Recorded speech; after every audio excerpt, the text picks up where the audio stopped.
lewat membaca tanda-tanda zaman dan posisi IKN yang sedang disiapkan sebagai ibu kota politik Indonesia tahun 2028, maka kunjungan ini bukan kunjungan biasa. Apa pertanda di balik peristiwa sakral yang berkaitan dengan nasib Indonesia ke depan?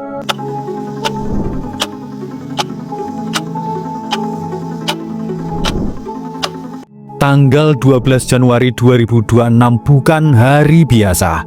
Hari itu Senin Wage dalam kalender Islam jatuh pada 23 Rojab.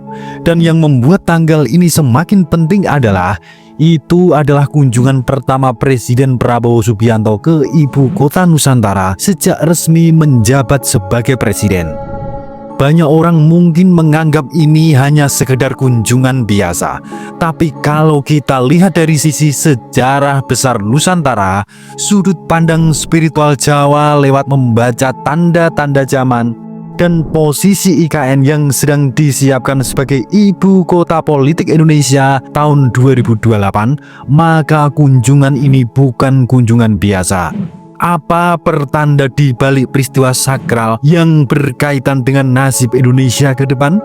Assalamualaikum warahmatullahi wabarakatuh. Salam rahayu sedulur Nusantara. Sebelum kita bedah lebih dalam, silahkan tulis doa dan harapan panjenengan semua di kolom komentar. Dan bagi sedulurku yang muslim, jangan lupa tulis sholawat. Atas berkat rahmat Allah Subhanahu wa Ta'ala, doa-doa kita semua terkabul. Yang pertama, setiap pindah ibu kota selalu ada perubahan besar. Kalau kita buka lagi sejarah Nusantara, ada satu pola yang selalu berulang. Setiap kali pusat kekuasaan pindah, selalu ada perubahan zaman. Dari Jawa Tengah ke Jawa Timur lahirlah Majapahit. Dari Majapahit ke Demak, perubahan besar peradaban. Dari zaman kerajaan ke Batavia, masuk masa penjajahan. Dari Batavia ke Jakarta, lahir Republik Indonesia. Sekarang Indonesia bersiap pindah dari Jawa ke Kalimantan, dan pemerintah sudah menetapkan tahun 2028 IKN akan menjadi ibu kota politik Indonesia. Dalam cara pandang spiritual Jawa, kalau ibu kota pindah, itu berarti arah zaman juga ikut berubah. Yang kedua, Kalimantan bukan tanah yang bisa diremehkan. Sejak dulu, Kalimantan tidak pernah bisa dianggap tanah biasa. Dalam kepercayaan lama Nusantara, Kalimantan adalah tanah penyangga keseimbangan Indonesia. Artinya, kalau pusat kekuasaan dipindah ke sini, maka yang dipindah bukan cuma kantor dan istana, tapi arah kekuatan negara. Yang ketiga, makna khusus tanggal 12 Januari 2026 Senin Wage. Tanggal ini jatuh pada Senin Wage 23 Rojab. Dalam tradisi spiritual Jawa, Senin mempunyai makna hari memulai niat yang besar. Wage bermakna hari berat penuh tanggung jawab. Dan Rojab mempunyai arti bulan pembuka perubahan besar. Kalau digabung, ini adalah hari yang sering dipakai untuk memulai pekerjaan besar yang dampaknya panjang dan tidak ringan. Yang keempat, dalam spiritual Jawa, apa rahasia Senin Wage? Primbon Jawa menyebut Senin Wage cocok untuk memulai perkara besar, tapi biasanya penuh ujian. Artinya, yang memulai akan banyak dikritik, banyak diserang, dan banyak yang mempersulit. Tapi kalau berhasil, hasilnya bisa mengubah arah sejarah. Yang kelima, 23 Rojab adalah bulan pembuka perubahan. Dalam tradisi Islam di Nusantara, bulan Rojab dikenal sebagai bulan pembuka pintu perubahan besar.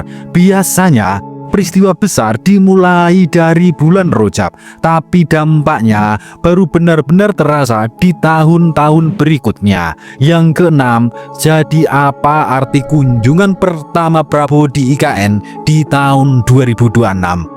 Kalau dilihat dengan cara berpikir spiritual Jawa, ini bukan sekedar meninjau proyek. Ini adalah penetapan arah, penancapan niat, dan penentuan masa depan. Raja-raja Nusantara zaman dahulu kalau mau memindah pusat kerajaan, mereka datang sendiri ke tanahnya. Itu tanda keseriusan dan tanggung jawab penuh. Dan sekarang Prabowo melakukan hal yang sama, tapi dalam bentuk negara modern. Yang ketujuh, Prabowo dan tanda beban zaman. Kunjungan ini terjadi di masa yang tidak mudah. Dunia penuh perang dan konflik, ekonomi global yang tidak stabil, tekanan ke Indonesia yang besar, masalah di dalam negeri juga tidak sedikit. Dalam cara pandang spiritual Jawa, ini tanda pemimpin sedang memikul beban zaman yang berat. Yang kedelapan, rahasia besar IKN yang bikin merinding. IKN itu bukan cuma gedung baru, bukan cuma istana baru atau sekedar kantor baru, tapi simbol perubahan arah bangsa. Dan karena 2028 IKN akan menjadi ibu kota politik, maka apa yang dilakukan sekarang akan menentukan wajah Indonesia puluhan tahun ke depan. Yang kesembilan, setiap perubahan besar selalu ada masa yang berat. Kalau kita lihat sejarah, menjelang runtuhnya Majapahit, kita melihat keadaan yang kacau balau. Menjelang kemerdekaan Republik Indonesia, kita menyaksikan penderitaan rakyat yang sangat berat. Setiap perubahan besar selalu diawali dengan masa yang sulit. Hari ini juga begitu, hidup yang semakin berat, harga-harga yang semakin naik, politik yang senantiasa memanas, dan dunia yang tidak tenang. Dalam pandangan spiritual Jawa, ini tanda zaman memang sedang berubah. Orang Jawa punya kalimat sederhana, kalau pusatnya pindah, nasib negara juga ikut berubah. Apakah kita siap menghadapi perubahan besar yang sedang dimulai? Karena kalau IKN benar-benar jadi ibu kota politik di 2028, maka Indonesia memang sedang masuk ke bab sejarah yang benar-benar baru. Suradira Jayaningrat lebur dening pangastuti. Wassalamualaikum warahmatullahi wabarakatuh.